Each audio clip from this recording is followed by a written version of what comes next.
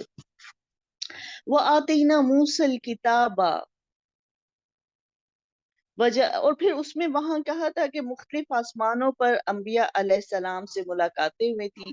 جب آپ مسجد اقصی پہنچے تو وہاں پر تمام نبیوں کی امامت آپ نے کروائی، نماز ادا ہوئی. یہاں پہنچنے کے بعد نبی صلی اللہ علیہ وآلہ وسلم نے تمام انبیاء کی امامت فرمائی. بیت المقدس سے پھر آپ کو آسمانوں پر لے جایا گیا. یہ اس سفر کا دوسرا حصہ ہے، لیکن وہ پھر اگلی صورت میں اس کا ذکر ہے.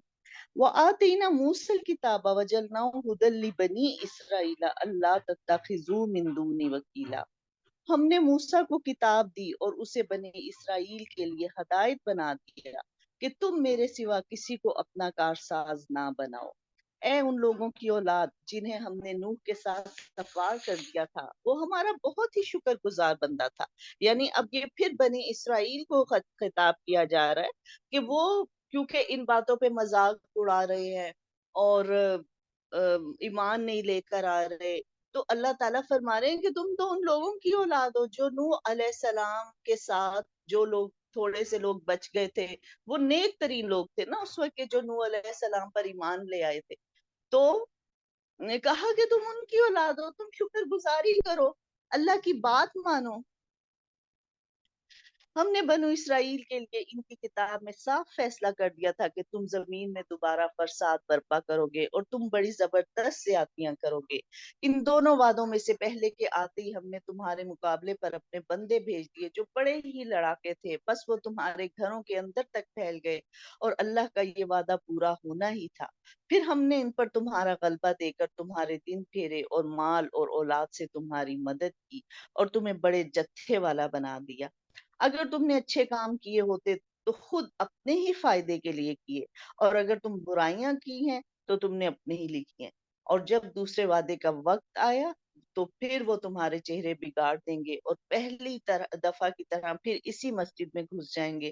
جس جس چیز پر وہ قابو پائیں گے توڑ پھوڑ کر جڑ سے اکھاڑ دیں گے. تو یہ یہودیوں پر جو ہے مختلف تاریخ بتاتی ہے کہ وقت میں بہت زیادہ ظلم ہوئے، کیونکہ ان کے بہت زیادہ نافرمانی کرتے تھے، اور پھر اللہ تعالیٰ نے انہیں ایسے بندے ان پر مسلط کر دیے تھے کہ جنہوں نے انہیں بے دریغ قتل کیا. تو اللہ تعالیٰ فرما رہے ہیں یہ تمہاری ان چیزوں کا نتیجہ ہے جو تم برائیاں کرتے، اور اگر تم نے اچھا کوئی کام کیا وہ تمہارے اپنے. انسان کی کو یہ بتایا جا رہا ہے، اصل میں ہمارے لیے یہ سبق ہے کہ اگر ہم اچھائی کریں گے اس کا فائدہ ہمیں ہی ہے، اور اگر ہم برائی کا راستہ اختیار کریں گے تو پھر اس کا وبال بھی ہم پر ہی ہے نا، اس سے کسی اور کو تو کوئی فرق نہیں پڑتا. ان هذا القرآن يهدي للتي هي اقوم ويبشر المؤمنين الذين يعملون الصالحات ان لهم اجرا كبيرا.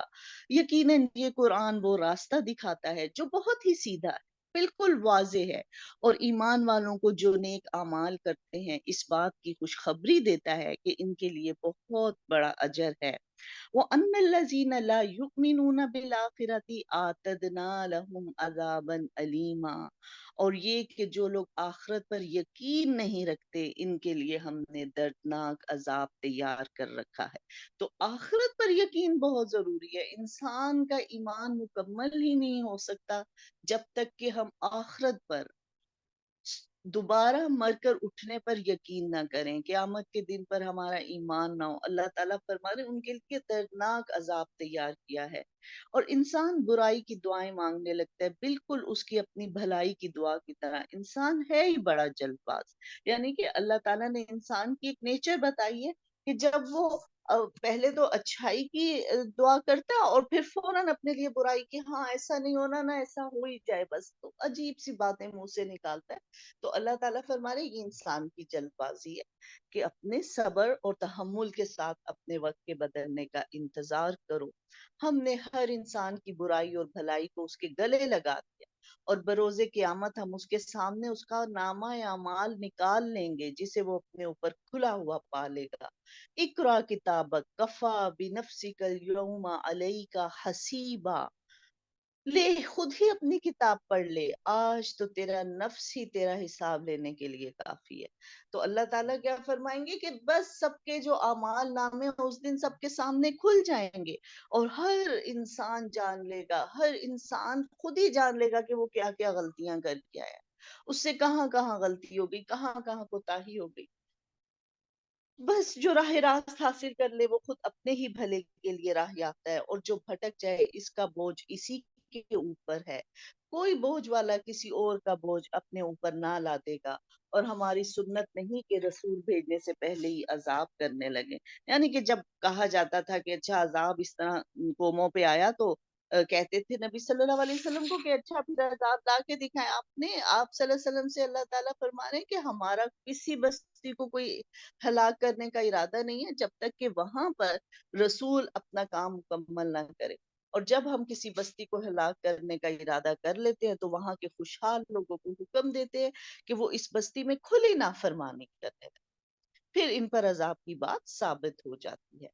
تو جس کا ارادہ صرف اس جلدی ملنے والی دنیا کا ہی ہے، اسے ہم یہاں جس قدر جس کے لیے چاہیں سردست دیتے ہیں، بالآخر اس کے لیے ہم جہنم مقرر کر دیتے ہیں جہاں وہ برے حالوں میں دھتکارا ہوا پڑا رہے گا. تو یہاں پر پھر اسی بات کو دہرایا گیا ہے. کیا ہمیں دعا سکھائی گئی؟ ربنا آتنا فی الدنیا حسنۃ وفی الآخرۃ حسنۃ وقنا عذاب النار، کہ دنیا اور آخرت دونوں کی بھلائی کی کوشش بھی کرو اور اس کو مانگو بھی اللہ سے. اور اگر صرف جو دنیا چاہے گا اسی اور آخرت کو بھول جائے گا نا، اس کا مطلب ہے اس کا آخرت پر ایمان ہی نہیں ہے، بس وہ اپنی دنیا کو سنوارنے میں لگا ہوا ہے اور اسی کی کامیابیوں کے لیے کوشش کر رہا ہے. تو اللہ کہہ رہے ہیں پھر اس کو تو یہی سب کچھ مل جائے گا اور جہنم میں اس کا پھر ٹھکانہ ہوگا. اور جس کا ارادہ آخرت کا ہے اور جیسی کوشش اس کے لیے ہونی چاہیے وہ کرتا بھی ہو، وہ با ایمان بھی ہو، بس یہی لوگ ہیں جن کی کوشش کی قدر اللہ کے ہاں ہوگی. اور ہر ایک کو ہم پہنچائے جاتے ہیں انہیں بھی اور انہیں بھی تیرے پروردگار کے انعامات میں سے. تیرے پروردگار کی بخشش رکی ہوئی نہیں. یعنی اللہ پر کوئی ایمان لاتا ہے کوئی ایمان نہیں لاتا، اللہ تعالیٰ کی نعمتیں اور فضل دنیا میں سب کے لیے، لیکن آخرت میں کیا ہوگا یہ مسلمانوں کے لیے خاص ہو جائیں گی. وَقَضَىٰ رَبُّكَ أَلَّا تَعْبُدُوا إِلَّا إِيَّاهُ وَبِالْوَالِدَيْنِ إِحْسَانًا، اور تیرا پروردگار صاف صاف حکم دے چکا ہے کہ تم اس کے سوا کسی اور کی عبادت نہ کرنا اور اپنے ماں باپ کے ساتھ احسان کرنا. تو دوبارہ ایک دفعہ پھر اسی طرح اللہ نے بالکل اسی سٹائل میں جہاں اپنی عبادت کا حکم دیا کہ یہ ایک جو ہے کنفرم فیصلہ ہو چکا ہے کہ ایک تو کیا تم نے کرنا ہے، اللہ کے سوا کسی کی عبادت نہیں کرنی.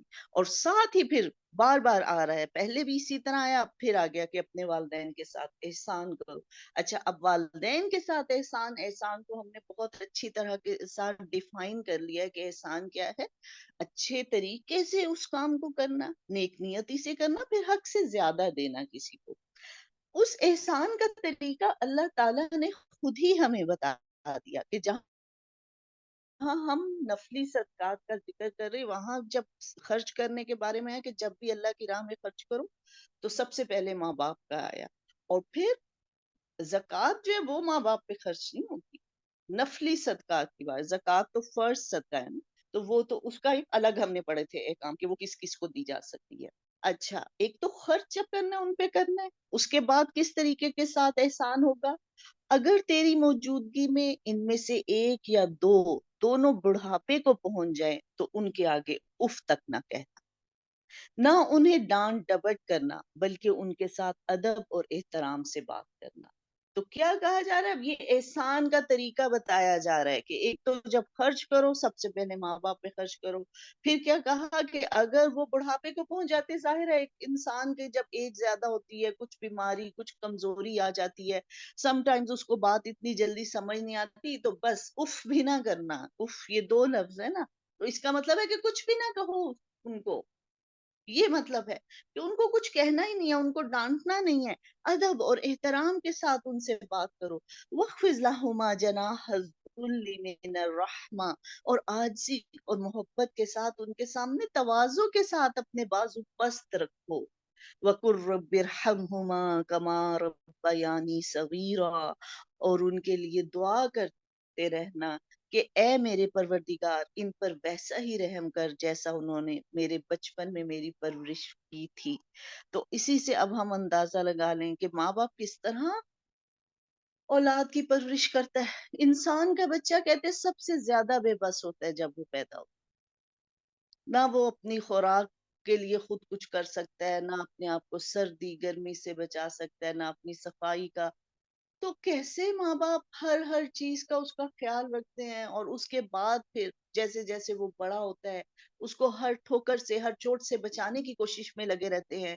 اس کے بعد سردی آ گئی ہے، گرمی آ گئی ہے، کوئی بیماری آ گئی ہے، پھر اس کے علاج میں لگ جاتے ہیں. اب پڑھائی کا معاملہ آ گیا ہے، اب تربیت کا معاملہ آ گیا. ہر ماں باپ اپنی استطاعت کے مطابق یہی کوشش کرتے ہیں کہ ہم اپنے بچے کی بہترین تربیت کریں، اس کو بہترین اسکول میں داخل کروائیں، اس کو اچھے دوستوں کا ساتھ دیں، اس کے دوست کیسے ہیں اس کی بھی فکر ہمیں رہتی ہے.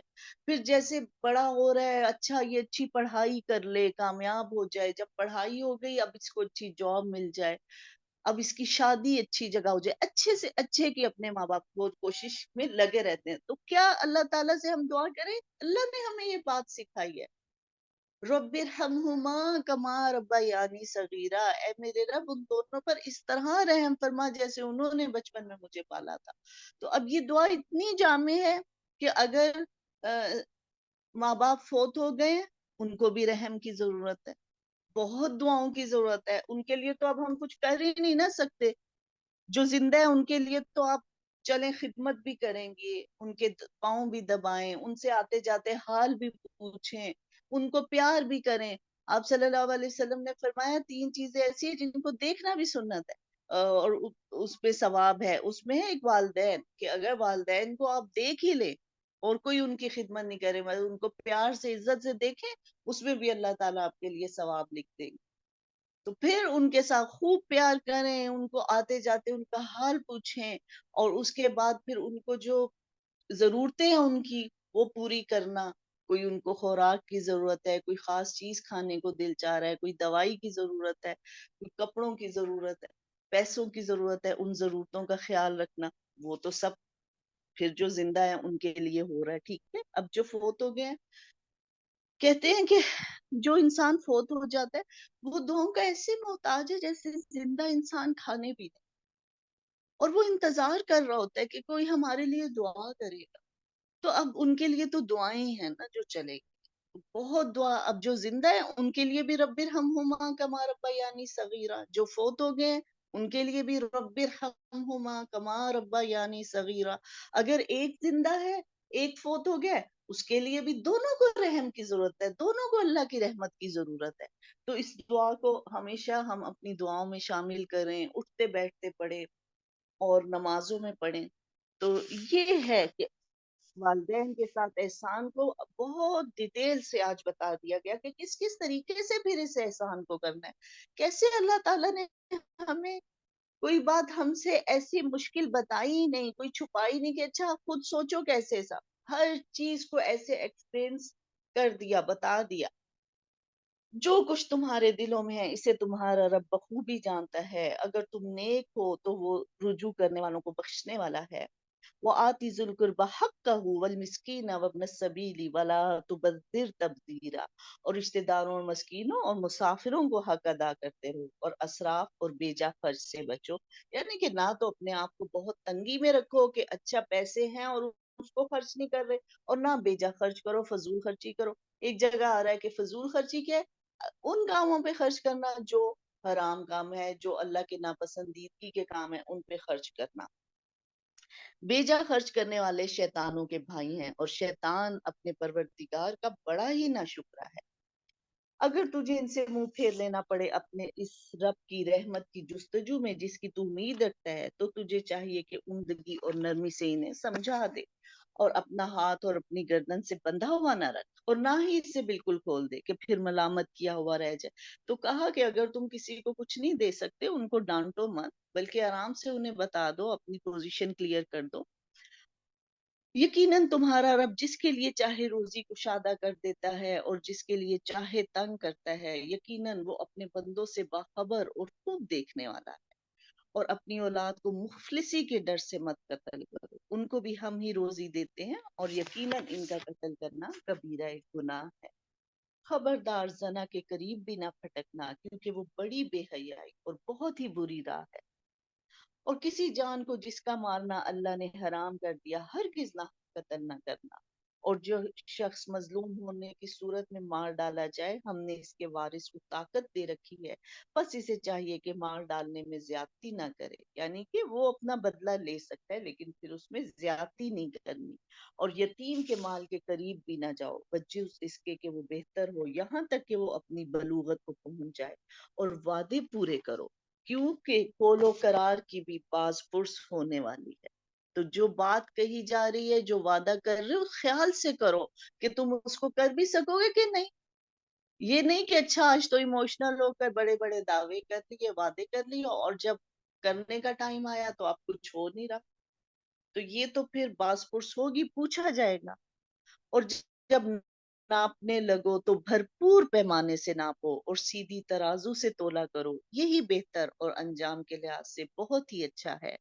جس بات کی تمہیں خبر ہی نہیں، اس کے پیچھے مت پڑو، کیونکہ کان اور آنکھ اور دل ان میں سے ہر ایک سے پوچھ گچھ ہونے والی ہے۔ تو جس بات کی خبر نہیں ہے، جو تمہارے فائدے کی نہیں، اس کی ٹو میں مت پڑو۔ جس کا فائدہ ہی تمہیں کچھ نہیں ہے، بس ٹو میں کہ ہاں پتہ چل جائے کہ کون آیا، کب آیا، کہاں گیا ہے، نہیں، ان باتوں کو چھوڑ دو، اعراض کر لو، اللہ کی راہ میں لگ جاؤ، بس پھر دیکھیں یہ چھوٹی چھوٹی جو وہ چیزیں ہیں نا، خود بخود انسان کی ختم ہو جاتی ہیں۔ اور زمین میں اکڑ کر نہ چلو، کہ نہ تو تم زمین کو پھاڑ سکتے ہو اور نہ لمبائی میں پہاڑوں کو پہنچ سکتے ہو، یعنی کہ عاجزی اختیار کرو، اکڑ کے مت چلو، زمین پہ پاؤں مار کے نہ چلو، تم کیا اس کا بگاڑ سکتے ہو، زمین کو تو تم نہیں پھاڑ سکتے، نہ جتنا مرضی اکڑ جاؤ پہاڑوں کی برابری نہیں تم کر سکتے۔ تو ایک مسلمان کا کیا طریقہ ہے کہ وہ عاجزی کے ساتھ چلتا ہے۔ اور آگے ایک جگہ آ رہا ہے کہ اللہ کے رحمان کے خاص بندے وہ ہیں جب زمین پہ چلتے ہیں عاجزی کے ساتھ چلتے ہیں۔ ان سب کاموں کی برائی تیرے رب کے نزدیک بہت ناپسند ہے۔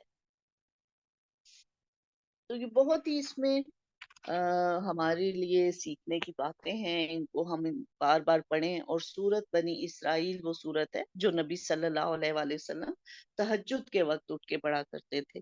تو اللہ تعالیٰ ہمیں جب بھی توفیق دے تہجد کے لیے اٹھنے کی، ہم بھی سورت کی ضرور تلاوت کیا کریں۔ اور بہت ہی خوبصورت سورت ہے، اس کی تلاوت کرنے میں اتنا ایک لطف ہے، اس کا بیان اتنا خوبصورت ہے، اور اس کو آپ سنیں تو آپ کو اندازہ ہوگا کہ واقعی بہت ہی خوبصورت صورت ہے، بہت خوبصورت بیان ہے۔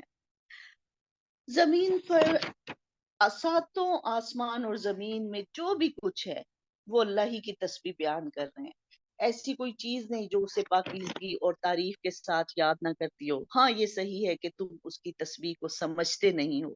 تو اللہ تعالیٰ نے کیا فرمایا کہ زمین اور آسمان کی ہر چیز اس کی تسبیح بیان کر رہی ہے نا۔